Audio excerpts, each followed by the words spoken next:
Hello and welcome to a special Thursday edition of the Osceola Seminole Sidelines. My name is Pat Burnham and I'm joined today by Nick Carlisle. Nick, how's everything going? It's going good, Pat. I'm really excited for official visit season. Florida State's got a lot of really good kids coming on in the next 4 weeks, and also it's camp season, so things are about to get really busy. And I'm excited for it. I'm excited to see the culmination of a couple months of recruiting for this new staff, and I'm excited to see what the results are, good or bad, Yeah, on the recruiting trail. it's hard to believe it's already June, which means we're about 60 days out. Well, it's not quite June yet, but you know what I mean. It'll be June by the end of the official visit, this first official visit weekend. But the kids leave on June 1st, which would be Sunday, I believe, if I'm correct. And we kind of get a training wheel starter set for this weekend. Florida State with six official visitors this weekend at last count. I think it'll be three times or at least twice as many next weekend, if not almost three times, because they will have kids on campus for each of the next at least four consecutive weekends, possibly five. So it's going to be a very busy time. Obviously, the freshmen just reported yesterday for summer school. So the kids will be working out with their coaches in June. As Nick said, there's a ton of camps Florida State will have. And obviously, we will have coverage of official visit weekends each of the next 4 or 5 weekends, and we will have post visit interviews, hopefully, if these kids will continue to talk at the end of their visits. But listen, it's hard to believe that it's almost June. And before we get started, Nick, I just want to give you a hats off. Obviously, we were doing some things internally a little bit differently before we got news of the buyout by On3, and you've done really a lot of hard work. Obviously, we're going back to our original format since we don't know exactly what's happening, and I'm back into helping you with recruiting until we sign off, whenever that may be. But you've done a heck of a job the last 4 or 5 weeks when we were trying to make that transition, and you've kept up the hard work despite the unknown. So hats off to you there. And if you want to, Nick's got all of our recruiting board information for each position up on the site. He just did linebackers today. I think you did defensive line on Monday. So if you want to look at Florida State's key targets and some of their updates, go to theosceola.com and see what Nick has written there. I think he's got one more to do, which will be the secondary, which will be coming later in the week. But listen, official visits are here. This is where we'll start learning about commitments this over the next 30 days. And for the kids that want to commit, then obviously there will be some kids that will drag these recruitments on into the season, and that's not a bad thing for Florida State, particularly if they can do some winning on the field after last season. But let's kind of dive right into this weekend, Nick, and we'll just go in alphabetical order. Four-star wide receiver Camden Gabehart is going to be here this weekend. He is verbally committed to Mississippi State. What are your thoughts on Camden Gabehart's recruitment by Florida State and where he sits with Florida State and vice versa?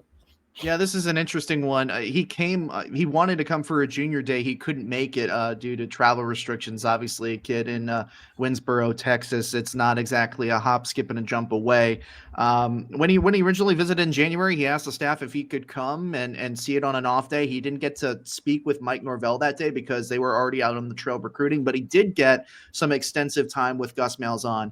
And I think that up front, I think Cape Hart sees an opportunity to have a unique contribution to a Gus Malzahn offense. Obviously, he's a smaller receiver, probably as true of a slot guy as you're going to find. And he's really quick. And I think that's a versatile weapon that Florida State is really intrigued by. Mississippi State was in really early on Cape Hart, earlier than others. And I think that commitment is strong. It's going to be interesting to see if Florida State can pull off a flip there. I don't necessarily know how high of a target he is on their board. I think he's probably towards the lower side, but I think in terms of threats to flip Cape Hart from Mississippi State, I think Florida State needs to be in that conversation as one of the top one or two there. Yeah, and you mentioned his quickness, and a lot of people are going to see his picture and say he's a possession receiver. That's what happens to white wide receivers. Unfortunately, they're Everybody's all Hunter Renfro at some yeah, point. they're all branded Um, as possession receivers. And listen, that's not necessarily the case with Cape Hart. He won the 3A state title in the 100 meters a couple of weeks ago. Clocked a 10.44. That was not his personal best. His personal best is a 10.08. So this is more than just a possession receiver. As Nick has watched his film, obviously he's got great lateral movement and obviously great straight line speed. So I do agree with Nick that I think he is probably, at least right now, a down the line guy. Um, I do think Florida State is probably most likely to flip him. He has continued to pick up some nice offers into the spring. There's spring football. UCLA offered him in April, and Oklahoma State offered him just a couple of weeks ago. So I think it's likely that you'll see this kid, particularly with his speed, continue to get more and more offers and potentially more and more attention and move up Florida State's board. But I do think Florida State is a potential flip possibility for him if Florida State decides, hey, we want to pull the trigger. As we talked about earlier on the boards this week, about 99.5% of the guys that, let's just say 90% of the guys you're bringing on official visits have committable offers already. I'm not sure that's the situation with Cape Hart right now. That does not mean that it's not going to be.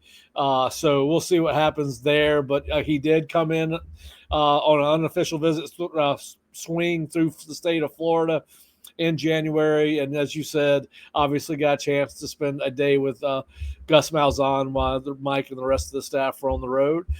He is a 4-star prospect and is rated the 52nd best wide receiver. And now with wide receivers, just so you understand the rankings, they don't divide them up between outside receiver and slot receiver. It's just if you're a receiver, you're a receiver. So he is highly rated, not a Rivals 250 guy, but obviously the 52nd best wide receiver in this class. A guy that we'd like to see Florida State get in on, and you can't discount them because they are getting them on campus this weekend. But that is 4-star defensive tackle Kendall Gerville from Fort Myers, Florida, 6'5", 295, ranked as the 19th best defensive tackle prospect in the nation. Florida State's got its work cut out here for it. Nick, what do we need to know? Yeah, work cut out indeed. It's one of those prospects that you're glad to see Florida State wind up on his official visit schedule, because when he was here earlier in the month, it was really kind of a long shot for Florida State to end up, considering how far along other programs were in his recruitment. So no, Pot Roast is getting a lot of flack these days, but this is one recruitment that you got to give him some props for allowing Florida State to get back in it. This is a guy that I think you need to recruit if you're Florida State. He's one of the better defensive tackles in your home state, and he's a guy that I think that they're genuinely interested in. Obviously, they're generally interested. They're bringing him in on OV, but I think the interest really is there in terms of attainable guys. I think Werville is one of those. I do also think that it may be a little bit too late for Florida State here. I mean, he's going to take all of his visits, but there is definite momentum with some of the SEC schools that are already recruiting him.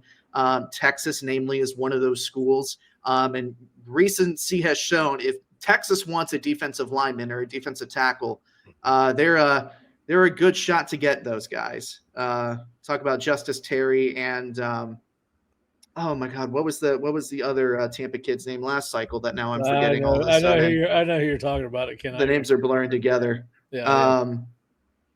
It's going to bother me now. Yeah. But yeah, so anyways, Texas, I think Texas is in the lead heading into official visits here. It's great to see Guerville ending up on Florida State's campus. Should be praised that Florida State has gotten back into this recruitment, but it's one of the recruitments that they should be in to begin with, frankly, considering where he's from and how national his recruitment is. Yeah, and listen, you're right. He said after his late April visit to Texas that they were definitively the front runner He's got an official visit there June 20th. Florida June 13th, Georgia June 6th, and obviously Florida State this weekend. I think Miami is going to try to make a run at him. It would not surprise me if he ends up on an official visit there, although he probably really doesn't, he's so close to there. I'm not sure he needs. He's probably been there multiple times.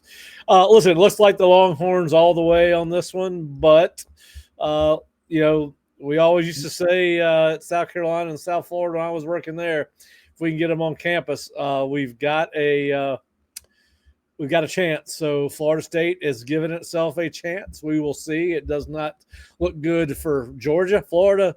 It only looks good for Texas right now, but he's going to take these visits, and things happen on visits. Experiences happen on visits. Relationships are built on visits for 48 hours, a little bit, so he'll get to spend as much time around these coaches this weekend as he's had a chance to. It's a little bit more elaborate than obviously a junior day or something like that. So, but listen, they're getting him here. That's the important thing. I tried not to read it too much into the order of visits. I always think the team that gets the last, it's kind of like gets the last chance to visit, in this case, Texas. I think that makes them the leader. Now, listen, this is not traditional calendar. We're doing official visits in the summer and then obviously signing in December. It's not like the old days where you did January visits and then signed on the first Wednesday of February. So, of course, you could see his recruitment change and that of any other prospect, really. But right now it looks like Texas for Kendall Gervell, but he will be here this weekend. Big Jacoby Green's going to be here this weekend, the offensive lineman formerly of Niceville High School, who was waiting on a Florida State offer, Nick. Yes. Just had been on campus multiple times. We've seen him at camp. We've talked to the kid. He's been waiting on this offer, had never came. Transfers to Gadsden County High School before spring football starts. So now he's right down the road. Got an offer, I believe, a week and a half ago. Set an official visit right after that. His only other official visit that I could find on any of the sites that report about recruiting was Mississippi State. So I do think that Jacoby is a guy that could get significant interest from other schools as he goes through his senior season. He's a big kid who's late developing into his body. But right now it's certainly a Florida State, Mississippi State battle for Jacoby. I think others will get involved. To me, Nick, this one is, I think if Florida State comes in and says, hey, your offer is now committable, I think he flips. What are your thoughts? If it's right now, with it just being Florida State and Mississippi State, I think Florida State, A, because he's come here so much of his own volition, and B, he's now a backyard guy, literally a backyard guy in Gadsden County. I think he's Florida State's if Florida State wants it. Yeah, I think you're reading it right. I think that generally the worry is that I think he wants to be at Florida State. I think or at least he wanted to be at Florida State. I don't know how that relationship has regressed. And, it doesn't appear up front that he's a little bit sour about waiting this long to get an offer, but sometimes that does play a factor into it. But, he was waiting so long with the old staff to offer him. And I think the worry was that maybe he would commit if he did get that offer and it was committable. Or I feel like that was why that offer took so long. And maybe they were waiting also a little bit for him to develop a little bit more into his body, get a little bit more experience. With this new staff, maybe they're also waiting to see what he looked like in the spring, and that offer finally came. I do think that Florida State is a real threat here to flip his commitment from Mississippi State. It's clear that he has interest in this school. He has had interest in this school. Obviously, he's a local kid, as you said. So I think that if that offer truly is committable, I think that there's a really good chance that, we may even see the commitment flip not soon after his official visit. If that offer is committable, I would not be surprised if that happens. Yeah, the only thing that would surprise me is we always think they got two guards. Do you take a third high school guard? But listen, they got so many. They probably will, because the number of offensive linemen they're going to have on campus between now and the end of June it's got to be. It's got to be in the teens. It's got to be at least a dozen, maybe more. Yeah. And you got two more that are going to be here this weekend. And one of them I'm really looking forward to see on the hoof, and that is Johnny Jones Jr. from Berkeley Prep in Tallahassee, Tampa, Florida. Excuse me. He's 6'8", 290. Listen, I know his father. His father, Johnny Jones Sr., played for my father at University of South Florida back in the early 2000s, late 1990s, early 2000s. And his dad was a really tough, physical football player, defensive end, defensive tackle. Now, I don't know where Johnny got his length from. His dad's not near 6'8", but he is 6'8", 290. I think this one's wide open, Nick. He has said it's going to be wide open. Listen, we always talk about recency bias. He's already been on trips to Vandy and Ole Miss, and I read official visits, and I read somewhere where they're in the lead, which leads me to believe that Florida State's going to be in the lead after this weekend before he goes to UCLA and Penn State. And we don't know. There was a visit scheduled for Miami on June 20th. It's less clear whether that official visit is still happening, but obviously Miami is involved. I read this as really being wide open. How do you read this recruitment? Wide open. I mean, if you think about it, he visited in December and he didn't come back for a spring visit, but Florida State has still managed to stick around. He scheduled that official visit pretty early. He was one of the early ones, like in the beginning of February, to set up an official visit with Florida State. And so to go on spring visits, to have Florida State still stick there, for him to already go through a couple of official visits, I think that this is truly a recruitment that's wide open, but it's good that Florida State has been able to kind of stick there, because sometimes when they go on other visits and visit kind of some of their options, there's a tendency maybe for some of the schools that they had already set official visits to maybe fall out of favor as they're exploring other options. That didn't happen here, even though it's happened with a couple of other recruits that we've seen along the offensive line recently. I do want to circle back and talk and finish talking about Jacoby, though. And you brought up an interesting thing about if they do not take another interior offensive lineman.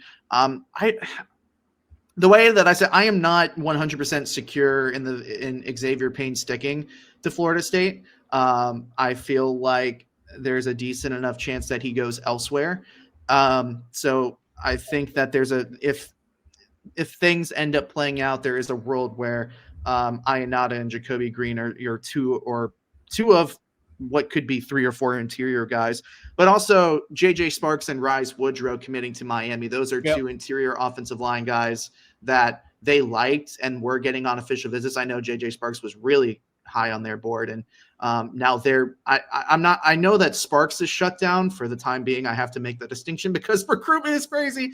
There's an Oregon kid that decommitted 17 days later, so I have to make that disclaimer, right? But after jumping in the pool with Dan Lanning, which is why college coaches do not need to do this. I'm not sure they ever need to do it, but listen, you're paying these kids. It's a business transaction. Doing stupid stuff like jumping in a pool like a teenager with a teenager. I know they're trying to be cool, hip, whatever. But that whole thing was bizarre, and we'll see stuff like that happen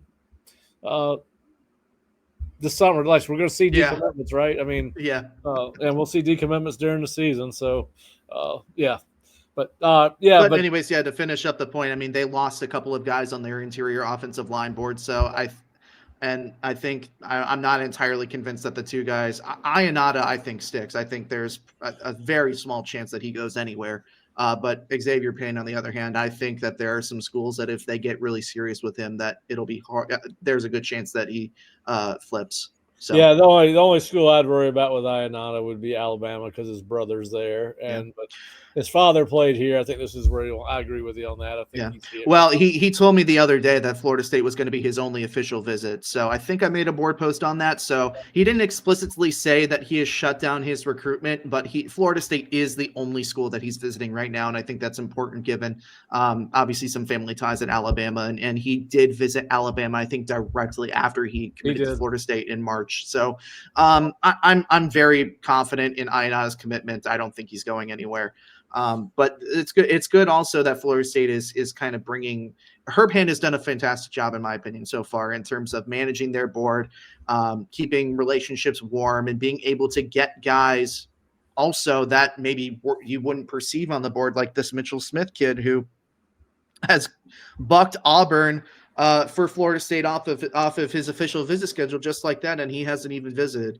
So he's never visited before. So I think Herb's done a fantastic job, and he's done a good job of cycling in interior offensive linemen as some kids make some decisions to go to other schools.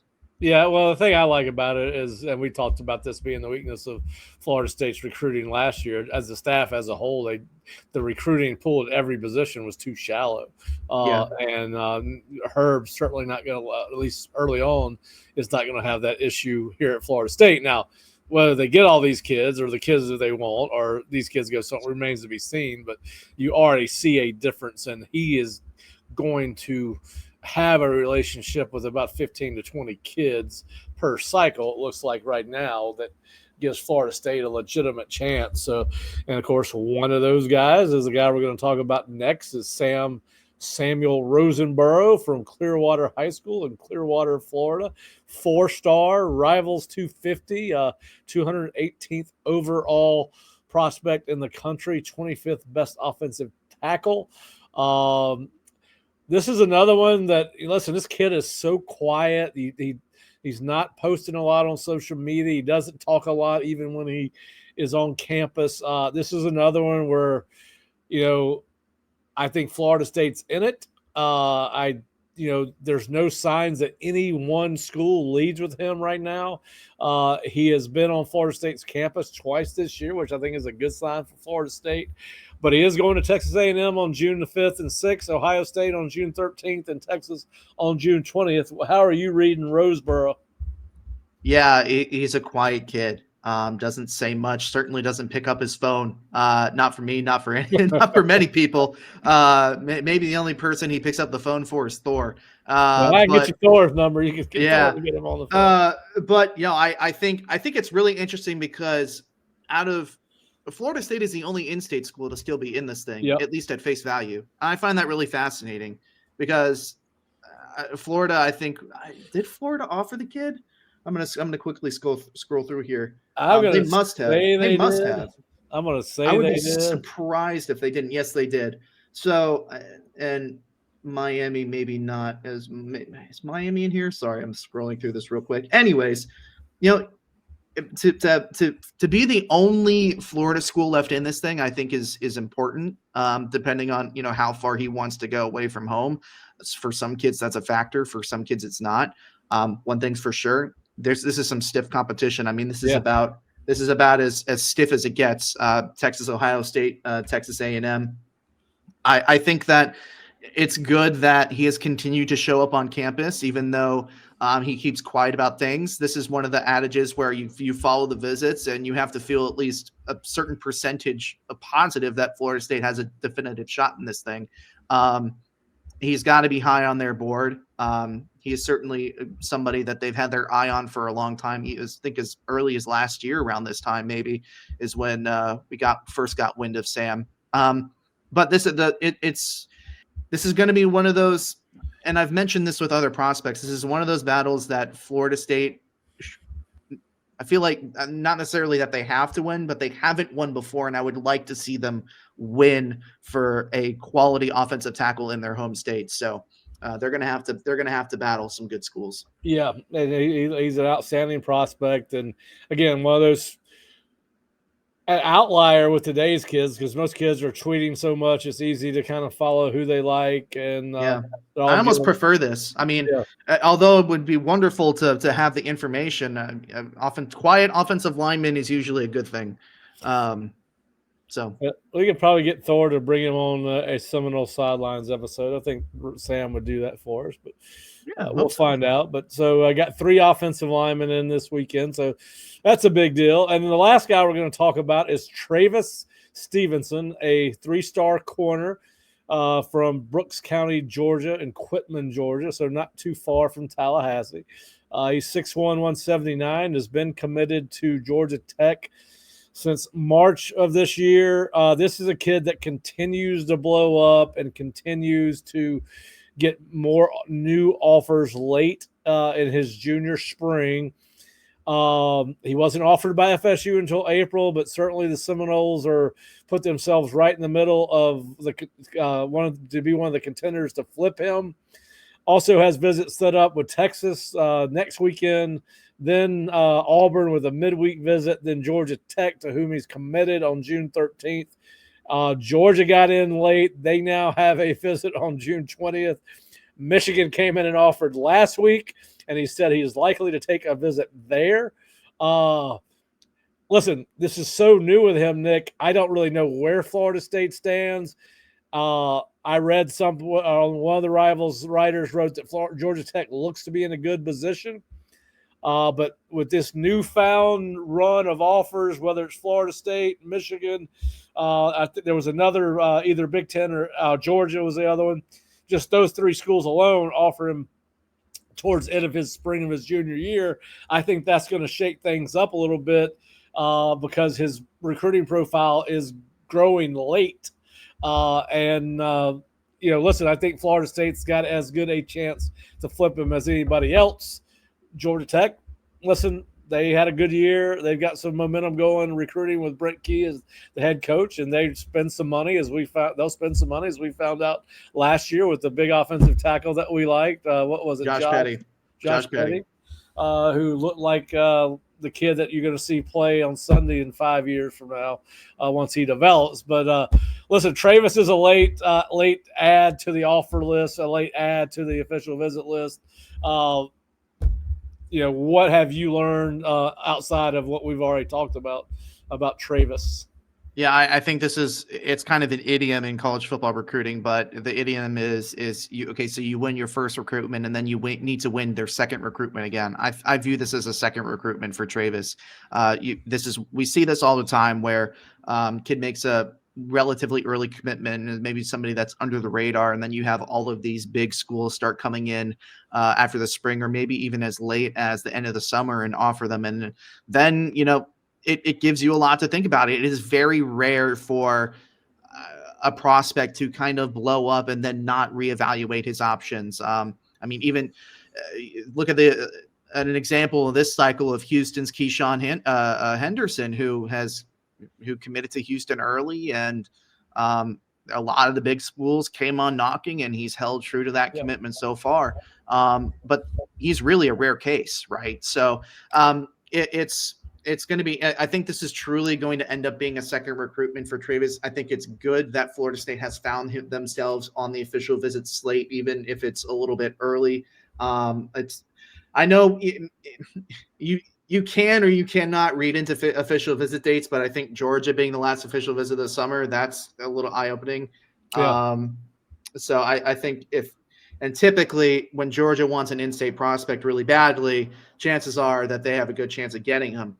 But with that said, I think you see a lot of schools that are local or at least close by. And I think, you start there and then work your way up. And then obviously Michigan being the outlier here, being the one furthest away. But, you have your Auburns, your Georgia Techs, your Georgias, Texas a little bit far. But in my mind, this is truly the second recruitment that Georgia Tech is going to have to win if they want to keep a kid that's blowing up. And I think it speaks a lot. I think Brent Key is a very good evaluator of talent. And it should be one that's really interesting to see develop over time. Yeah. Well, we'll see what happens. I don't know a lot about Travis. We're learning as we go. But certainly a kid with Florida State, Georgia, and Michigan offer him late in April. In May. No, he got offered by Florida State in April, so it was late in April. Listen, that's going to have an impact on his commitment. At least gets him thinking. I don't know that he'll decommit, but you would think between Florida State, Georgia, and Michigan, his ears are going to at least perk up and listen to what these three schools have to say. And obviously was impressed. Florida as well. Yeah. Florida came in there with an offer too. So that's right. And so we'll see what happens there. But interesting prospect who's blowing up late. We did find out last night, early this morning, that Florida State will get a visit from Rivals 250 defensive end prospect Ashari Charles from Venice High School. That visit is supposed to take place on August 30th, the weekend of the Alabama game. He's taking an official visit to Florida this weekend, followed by consecutive weekend visits to Missouri, Louisville, Kentucky, and Miami. Penn State is also trying to lock in an in-season official visit with Charles. Listen, this is good news for Florida State. He hasn't been on campus much, but he hasn't been on campus really anywhere much. But was offered by Florida State in January 23. They got him on campus last June. We saw him in elite camp. I really don't know how to read into this one. It was a long time between visits, but he's not a kid that gets around a lot. I don't know how to read into that. Listen, as you mentioned earlier, Knighton's been catching some grief, and I want to talk about that after we get through here. But he's getting this kid on campus has got to make you feel better about what's going on with defensive line recruiting. Yeah, I don't. I mean, sometimes there is cause and effect. I don't know if this is related to losing some of the, or not losing, but Cam Brooks committing to Cal and Trenton Henderson pushing back his OV to the fall. I can't help but wonder if they're a little bit related, because I take a look at Ashari Charles's game and kind of the skill set and the body type that he has, and they're very similar. So I can't help but wonder if they're if it's related or not. Either way, I think this is a kid that Florida State should have circled back on a while ago. I think the fact that they weren't able to at least get on a midweek visit kind of tells you where they are right now with him. If you're into reading tea leaves like that, because I mean, Florida State really liked this kid early on. I mean, he was one of the better kids that they had at that elite camp last year in the defensive line group. And things be what they may, the communication fell off, the staff changed, and that communication just hadn't picked up until about around this time. So it's interesting to see where things go here, or if they can get back into it. I think this is a recruitment that they're going to have to work their way back up in, and I don't have an overly positive outlook on it, considering where that official visit slot is. And I know I saw him at the Rivals camp in Miami, and the word has been that he is a Miami lean, and he has been for a while now. Whether that remains the case or if that will continue to be the case throughout his official visit slate, things can change all the time. Miami does have the last official visit, I believe. Yeah. Yeah, but this is a kid that they liked early on and just kind of fell away from for one reason or another. So there's a hill to climb there. But I think this is a logical move from where we'll just call him a strong side defensive end type, from where that specific type of player, how many guys they have on the board with that body type. I think this makes sense for them because they have a lot of those tall, skinny, lanky guys, but they don't have necessarily a lot of the stocky, bull rushy edge rushers on that board. Well, they did get some good news on the defensive front, recruiting wise, from Tristan Givens earlier this week. He has now said that he is down to 3 schools: Florida State, Tennessee, and Texas A&M. He will visit those schools in that order, starting June 6th with Florida State, then June 13th to Tennessee, then June 20th to Texas A&M.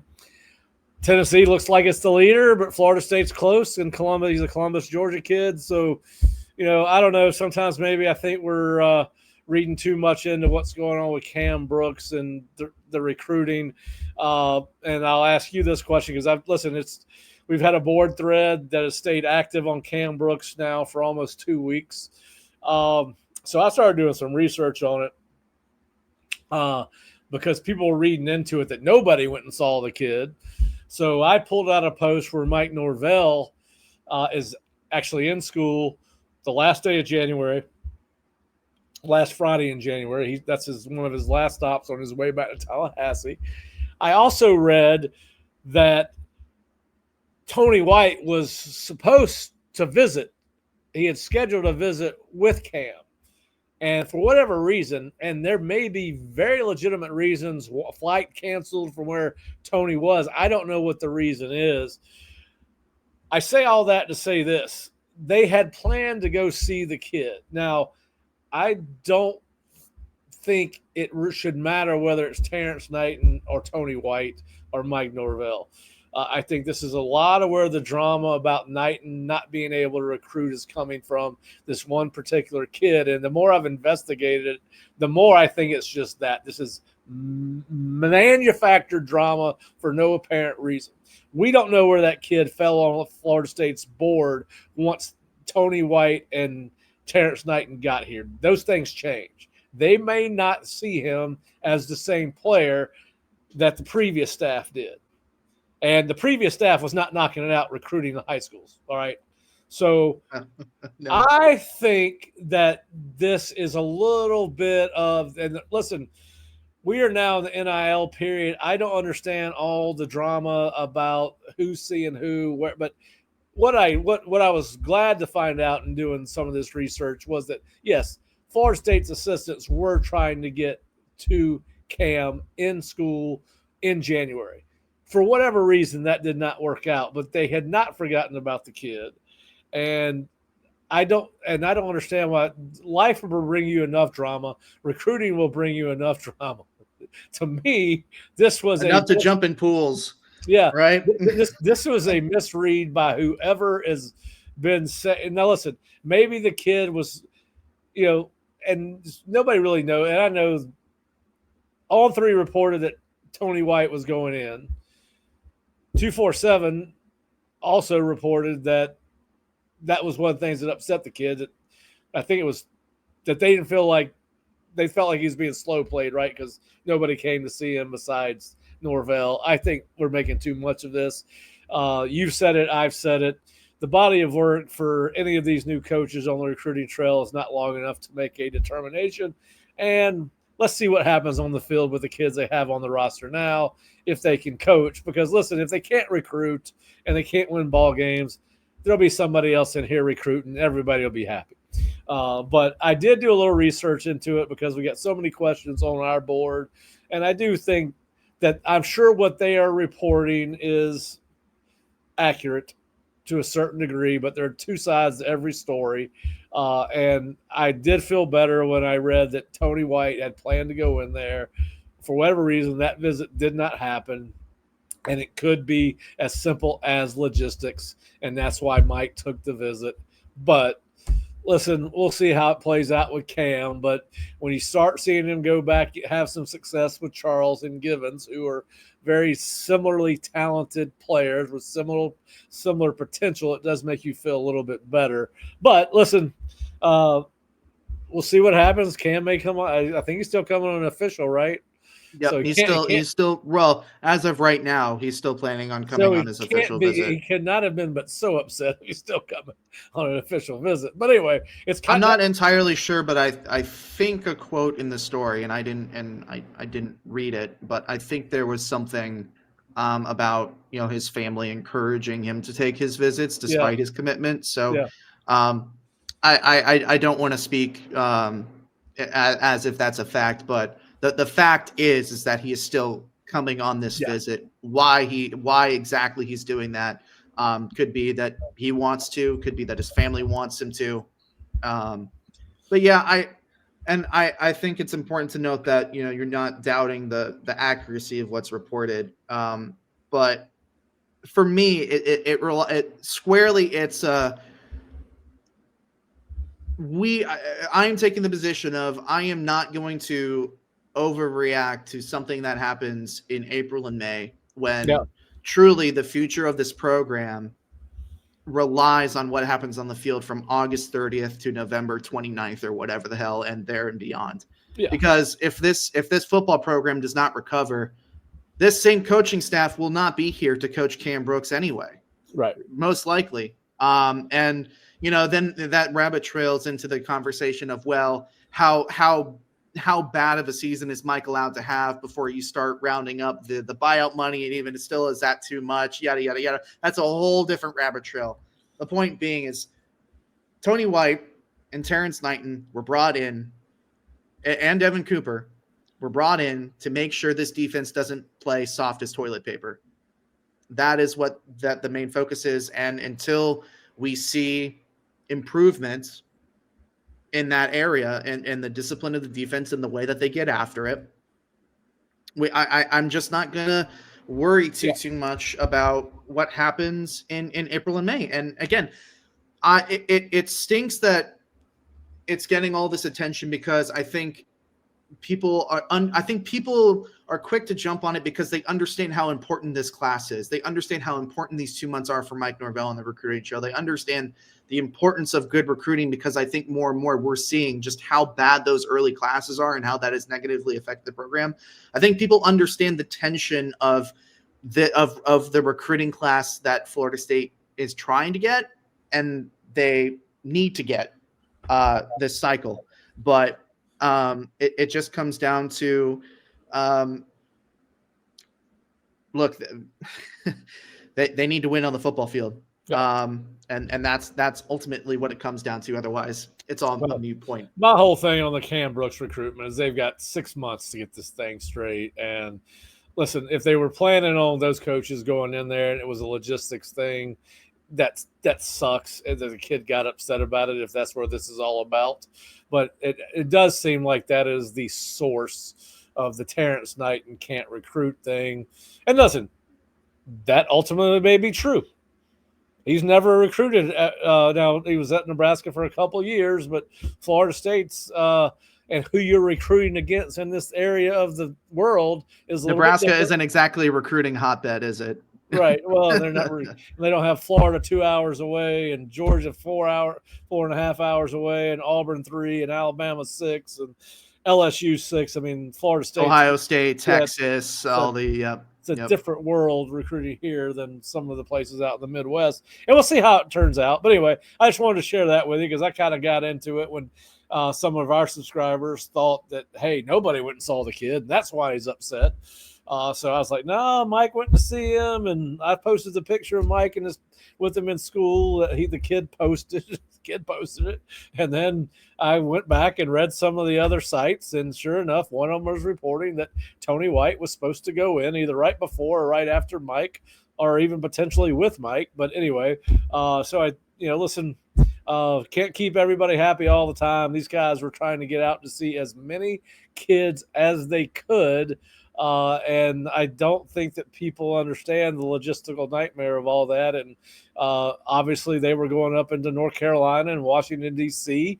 in January. It had been very easy for a flight to get canceled and all of those things. But anyway, it's drama, and that's exactly what it is. And I thought maybe with the advent of the NIL area, some of this drama would go away because these are more transactional than they are recruiting. So anyway, that's all I have to say about that. But it's been a great 2 or 3 long board post, 2 or 3 weeks long board post on our site. But I did not realize until I saw a post that there are some subscribers that thought that nobody went and saw the kid. And I just want to clarify that that was not the case, and nor was it the plan not to have an assistant coach go in there, because Tony White, according to, I believe, as your buddy Matt had reported, that that's where Tony White was going on this particular day, and it just didn't work out. So anyway, all right, Nick, we have probably spent too much time on a 6-person weekend, but we did get some updates, and we will be out at the Moore Center on Sunday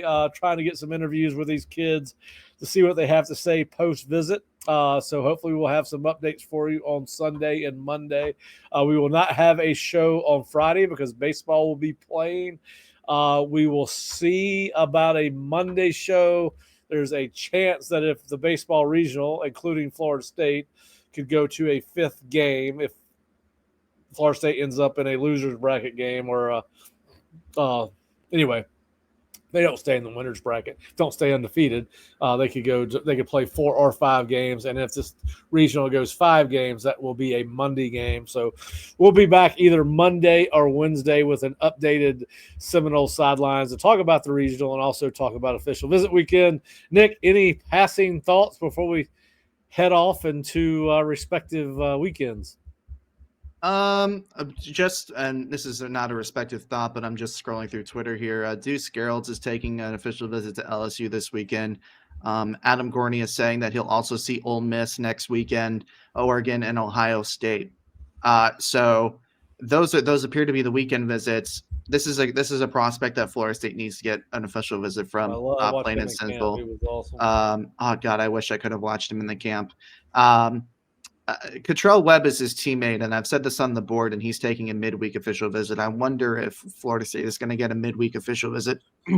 Excuse me, with Deuce as well. But that's not an overly positive early report to see from Gorney, who's saying that he's seeing Ole Miss, Oregon, Ohio State, and LSU.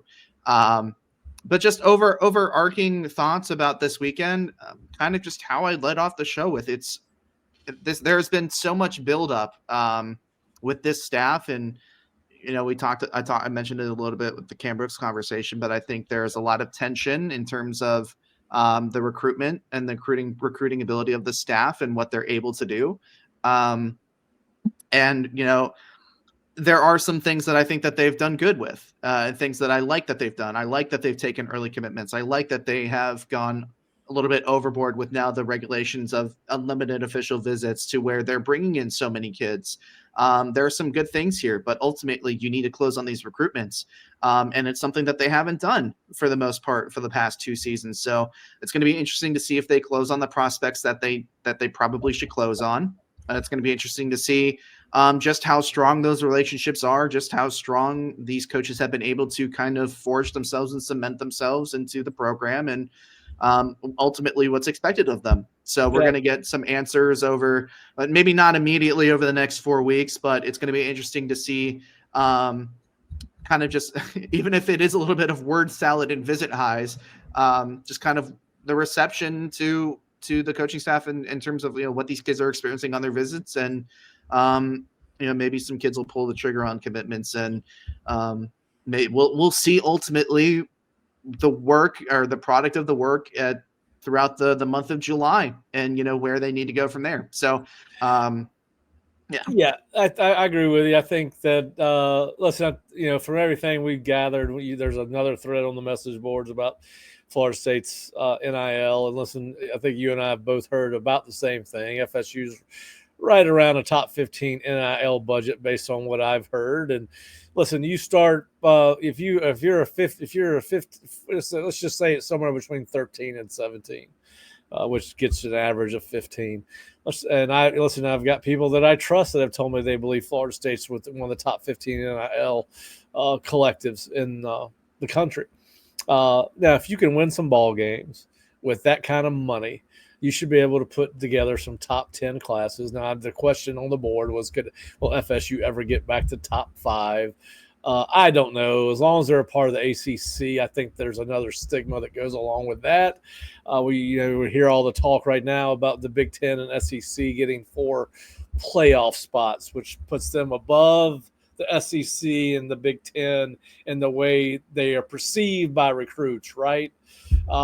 So despite the money differences that you're getting from each conference, if what we're hearing about Florida State is accurate and it's a top 15 type NIL budget, if you win some games, Nick, you should be able to sign some good classes, right? I mean, I'm not saying they're going to sign top 5 because that was the question on the board. But I did say, listen, if Mike rips off some 9, 10, 11 win seasons over the next 3 or 4 years consecutively, that'll get money coming into the program. Will it be Alabama money, Ohio State money? No, not as long as you're in the ACC. But listen, the collective, there's no cap on that. You raise what you raise. And if it's top 15 and you're finishing in the top 10, if you got a top 10 team, top 10 program year in and year out, and a top 15 NIL budget, I think Florida State can compete.